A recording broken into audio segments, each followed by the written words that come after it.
अब तक सिख सैनिक पगड़ी के ऊपर हेलमेट नहीं पहन पाते थे। इससे उन्हें सर पर गंभीर चोट लगने का खतरा बढ़ जाता था और ये आर्मी के लिए एक बड़ी मुसीबत बन गया था। भारत में स्थित डिफेंस मैन्युफैक्चरिंग कंपनी MKU द्वारा डिजाइन किया गया ये नया लड़ाकू हेलमेट एक सिख सैनिक के लिए बिना किसी कठिनाई के और आराम से अपनी पगड़ी के ऊपर पहना जा सकता है। कंपनी के मुताबिक ये हेलमेट गोलियों से चौतरफा सुरक्षा प्रदान कर सकता है।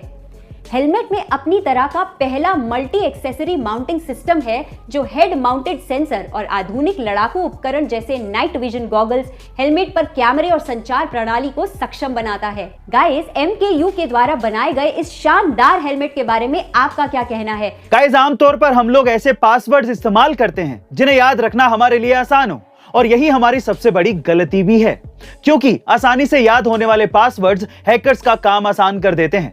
साइबर एक्सपर्ट्स का कहना है कि रूस और यूक्रेन के बीच जंग के कारण पूरी दुनिया में साइबर अटैक्स की संख्या में इजाफा हुआ है। हाल ही में मोबाइल सिक्योरिटी फर्म लुकआउट ने भी 20 ऐसे पासवर्ड्स की लिस्ट जारी की है जो कि बेहद आसान हैं और आम लोग इसे बहुत ज्यादा इस्तेमाल कर रहे हैं, जैसे कि ABC123, 11111 और QWERTY जैसे पासवर्ड्स इसमें शामिल है।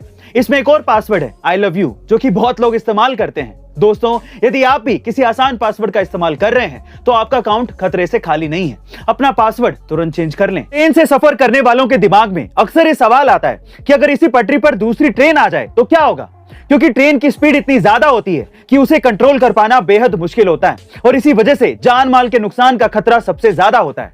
इसी नुकसान को रोकने के लिए हमारे रेल मंत्री अश्विनी वैष्णव ने एक ऐसी तकनीक कवच का ट्रायल करवाया, जहां खुद एक तरफ रेल के इंजन में रेल मंत्री अश्विनी वैष्णव थे तो दूसरी ट्रेन में अन्य रेलवे अधिकारी।